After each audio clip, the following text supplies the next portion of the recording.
le monde! Aujourd'hui on se retrouve pour une autre story time qui va porter sur une journée assez rocambolesque dans ma vie, donc sans plus attendre, on va passer à la vidéo! Bon, pour commencer, je vais vous faire une grosse mise en contexte pour que vous compreniez bien l'ampleur de la situation, ok? Donc, vers la fin de l'été dernier, j'ai pris la décision de faire tout ce qui était en mon pouvoir pour que YouTube devienne un emploi pour moi. Parce que j'aime tellement ça faire des vidéos, puis je mets tellement beaucoup de temps puis d'efforts là-dedans que je me disais, Colin, ce serait fun que ça me rapporte un peu. Puis je savais que c'était possible parce que je faisais déjà un petit peu d'argent avec les publicités avant mes vidéos. Mais je savais que le plus d'argent qu'on pouvait faire, mettons, c'était avec les placements de produits, les collaborations.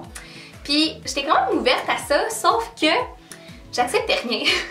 Parce que oui, quand t'as des abonnés, de la visibilité, les compagnies t'écrivent directement, mais on dirait que j'étais comme pas à l'aise de leur répondre, je connais pas ça, j'avais peur d'accepter n'importe quoi, de me faire crosser, fait que je faisais juste pas répondre.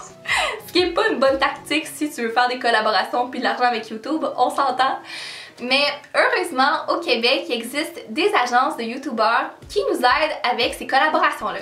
Mettons, l'agence c'est comme le lien entre nous et la compagnie, puis c'est eux qui vont les contacter, puis c'est ce que je voulais dans le fond. Mon but à la fin de l'été, c'était de faire partie d'une agence.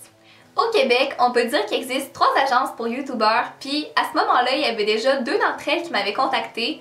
On s'était rencontrés, puis ça s'était super bien passé. Mais il y avait quand même une petite partie de moi qui pouvait pas s'empêcher d'être un peu déçue parce que l'agence qui m'intéressait le plus, c'est la seule qui m'avait pas contactée dans le fond. Puis je peux vous le dire, cette agence-là, c'est le Slingshot. Peut-être que vous connaissez, peut-être que vous connaissez pas, mais dans le fond, c'est eux qui organisent le Oh My Fest.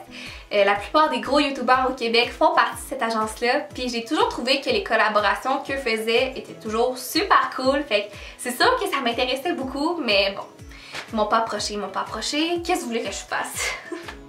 Donc j'ai parlé de ce petit problème d'agence à Madiba, puis lui il faisait partie du Slingshot à l'époque. Puis ce qu'il m'a dit c'est, ben voyons Laura, qu'est-ce qui t'empêche de les contacter toi? Peut-être qu'ils sont pas en période de recrutement présentement, peut-être qu'ils connaissent juste pas, mais si tu envoies un beau courriel en disant qu'est-ce que tu fais sur YouTube, en envoyant tes statistiques, peut-être qu'ils seraient super intéressés à te rencontrer. J'étais comme, ouais, peut-être. On dirait que ça me gênait un petit peu cette option-là, puis ça me tentait pas de me faire virer de bord. J'étais sûre que j'allais me faire virer de bord, mais bon, il m'a convaincue, fait que YOLO. À ma grande surprise, quelques jours plus tard, j'ai reçu un courriel de la directrice du Slingshot qui disait qu'elle était super intéressée de me rencontrer. Écoutez, je capotais ben raide, là, genre je sautais au plafond. Tu sais, t'es un petit youtubeur, t'essayes de percer au Québec, puis tu te fais dire que t'as un rendez-vous avec l'agente d'Emma Verdé. C'est insane, là!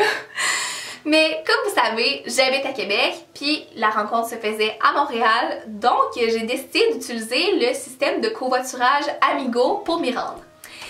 Puis c'est là que tout a chié, ok? C'est là que la story time commence. Mon rendez-vous était à midi à Montréal, donc je me suis cédulée à Amigo à 8h à Québec. Si vous savez pas, Québec-Montréal c'est à peu près 2h30, mais toujours se prévoir 3h pour le trafic et tout. Donc, techniquement, j'arrivais à Montréal à 11h. Puis en plus, le point de destination, c'était à une station de métro de mon rendez-vous. Fait que 11h15, je suis rendue. Puis moi, je m'étais prévu un beau 45 minutes de lousse au cas où il arrive quelque chose. Moi, c'était parfait comme situation, mais écoutez, j'avais tellement un chauffeur de merde que c'était pas assez! À 7h55, j'arrive au point de rendez-vous à l'Université Laval, puis au début, je pensais que j'étais vraiment pas à bonne place parce que, il y avait personne.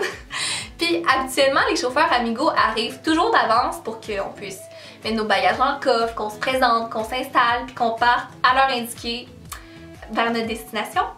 Mais lui, il était pas là. Puis 5 minutes ont passé, puis là j'ai vu des filles qui visiblement embarquaient avec le même gars que moi, fait qu'on s'est jasé. Un autre gars plus loin aussi embarqué avec nous. Puis 10 minutes ont passé, 15 minutes ont passé, 20 minutes ont passé, puis il était pas là. Fait qu'on a décidé de l'appeler. Je l'appelle, puis le gars me dit « Ouais, ben là, je suis sur le chemin Sainte-Foy, j'arrive bientôt, pas de stress. » Pas de stress? T'es 20 minutes en retard, tu vas être 30 minutes en retard, puis tu me dis « Pas de stress? » Genre, les gens en retard, ça fait chier. Mais les gens en retard qui se crissent d'être en retard, qui se crissent de te faire attendre, il y a rien de pire, il y a rien de pire. Puis là, moi en plus, j'ai mon rendez-vous super important, ça me stresse full, puis j'avais pas besoin d'avoir peur d'être en retard en plus de ça. J'étais bien off. Mais bon, le gars finit par arriver à 8h30 avec sa mini fourgonnette. Ça me fait rire parce que j'ai l'impression que la dernière fois que j'ai entendu ce terme-là, c'est dans Ramdam, mais je pense que ça s'appelle de même pour vrai, là, une mini fourgonnette. On rentre là-dedans, puis ça sent la mort, ok? Ça sent un mélange de sueur puis de cigarette, c'est dégueulasse. Puis en plus, ben, c'est l'été, il fait chaud, il n'y a pas d'air climatisé, évidemment. La mort, la mort. On commence à rouler, ça va pas pire, jusqu'à ce qu'ils nous disent « Ah ouais, en passant, on va faire un petit arrêt aux Galeries Chagnon, je vais aller chercher une de mes amies qui va embarquer avec nous autres. » Non! Moi, j'ai commandé un Amigo pour me rendre du point A au point B, pas pour t'accompagner dans tous tes déplacements, ok? Si elle embarquait avec nous autres, elle aurait pu se rendre au même point de rendez-vous que nous ou partir avec toi, je sais pas, mais c'est pas le temps d'aller la chercher, là! Puis, ben les Galeries Chagnon, c'est à Lévis. Lévis, c'est sur le chemin, mais quand même se rendre là, c'est un petit détour. Puis là, on arrive là, puis il dit « Ah, mon amie, elle a pas de cellulaire, je sais pas elle est où exactement, on va faire le tour. » On a fait le tour, je sais pas combien de fois, c'était tellement long, puis là, je me suis vraiment mis à paniquer, là. C'était sûr que j'allais être en retard à mon rendez-vous. Puis, ce que je vous ai pas dit, c'est que je m'étais pas maquillée le matin même parce que je savais que j'allais faire 3 heures d'auto à grosse chaleur puis que j'allais arriver à Montréal dégueulasse anyways. Fait que j'avais prévu le faire là-bas parce que j'avais un bon look, on s'entend. Mais c'est ça, j'avais mon stock puis j'étais pas maquillée. Fait que là, on finit par trouver son ami à 9h. À 9h, on est au Galeries Chagnon, on n'est pas parti. Puis là, il dit « Bon, avant qu'on reparte, est-ce que tout le monde est correct? » Je le regarde dans les yeux, j'ai dit « Non. » Puis là, il dit qu'est-ce que... Je suis comme ben mon sac est dans la valise puis j'aimerais ça le prendre parce que au rythme où ça va là, je vais être tellement en retard à mon rendez-vous que j'aimerais ça me maquiller dans le char si ça dérange personne. Les filles en arrière de moi sont crampées de ma petite attitude, mais garde là, c'était ça qu'il fallait que je fasse, là, ça allait trop mal mon affaire. Puis là, le gars il dit ah t'as un rendez-vous? Ben 15 j'ai un rendez-vous, je m'en vais pas à Montréal pour rien faire, genre ça me fait chier. On part et on se rend même pas à Trois-Rivières. Trois-Rivières qui est à 1h30 de Québec. Que le gars dit « Bon, faut arrêter, je vais mettre de l'essence, nanana. » Je sais pas pour vous, mais moi, si je savais que j'allais faire Québec-Montréal, que j'embarquais plein de monde avec moi, je me serais peut-être un peu préparée. J'aurais mis de l'essence la veille ou le matin même, t'sais, juste pour dire qu'on va faire le trajet sans devoir arrêter.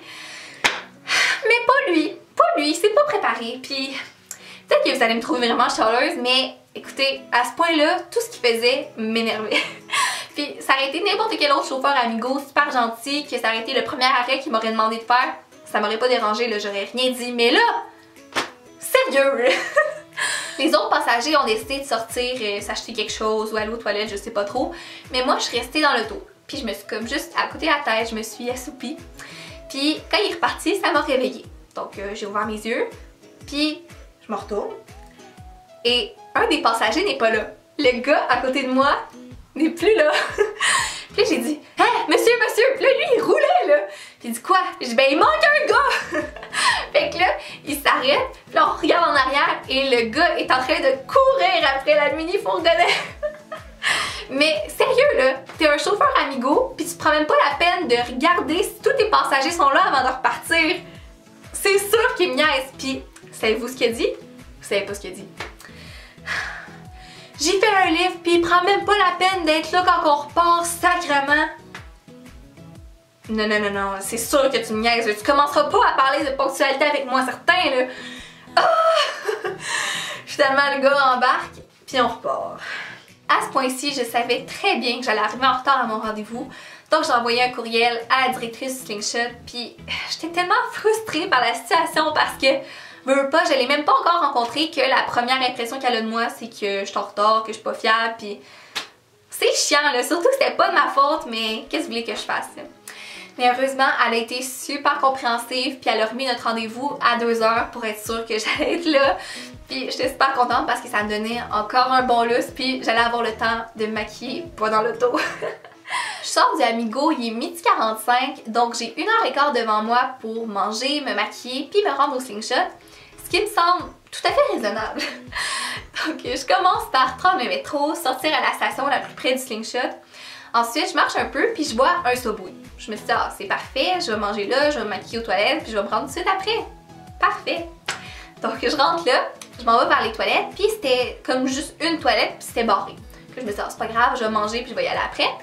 Donc je prends mon Subway, puis je prends ça relax là. Genre, je répondais à mes textos, j'étais pas stressée, puis tout. Là, finalement, je finis, puis je me dis, bon, je vais aller me maquiller, il me restait à peu près une demi-heure. Fait que là, je m'en vais là, puis c'était encore barré. Mais pourtant, j'étais comme la seule cliente du Subway. Fait que là, je demande au gars, est-ce que ça prend une clé ou quelque chose? Puis il m'a dit, ah oui, je vais aller la chercher, ce sera pas bien long.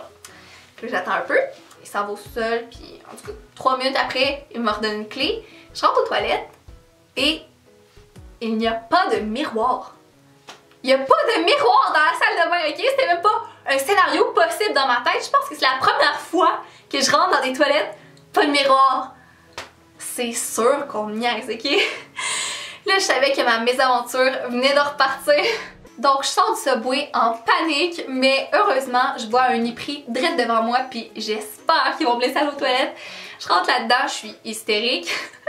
Puis je vois juste un petit gars d'à peu près 15-16 ans, je me piche dessus, j'étais comme « Est-ce que vous avez des toilettes? Il faut que je vous les emprunte, s'il vous plaît, s'il vous plaît, s'il vous plaît. » Puis là, il me dit que ces toilettes sont seulement pour les employés. Là, j'étais comme « Je pense que tu comprends pas, c'est une question de vie ou de mort, ce sera pas long, mais il faut que j'y aille, c'est urgent. » Puis là, finalement, il fait comme « Ok, on s'en va au sous-sol, au fin fond du backstore, il m'amène vers les toilettes des employés. » Puis l'affaire, c'est que j'avais pas juste un petit pipi à faire, là. Je suis restée là au moins 15-20 minutes, le temps de me maquiller au complet. Il devait vraiment se demander ce qui se passait. Mais là, en plus, le chemin était un petit peu compliqué. Fait que quand je suis sortie, j'ai juste croisé le gérant, je savais plus trop où aller, puis il m'a remonté en haut. Je sais pas si le petit gars a eu du trouble pour m'avoir laissé aller aux toilettes, j'espère que non. Mais en tout cas, moi, je me suis dépêchée à courir, j'étais allée au Slingshot, puis je suis arrivée pour 2 heures et mon rendez-vous a super bien été. Peut-être que vous connaissiez déjà la fin de cette histoire-là, mais à la fin de l'été, ça va faire 1 an que je suis avec eux, puis je suis trop contente de ça. Juste pour être claire, j'ai pas fait cette vidéo-là pour bâcher Amigo, vraiment pas. J'utilise ce système-là assez régulièrement, une dizaine de fois par année, puis c'est la seule et unique fois que j'ai eu un mauvais service, donc fiez-vous pas sur cette expérience-là, c'est pas très représentatif. Et voilà, c'est ce qui conclut la vidéo. J'espère que vous avez aimé. Si c'est le cas, n'oubliez pas de mettre un thumbs up, de vous abonner à ma chaîne et à mes réseaux sociaux qui sont en barre d'infos.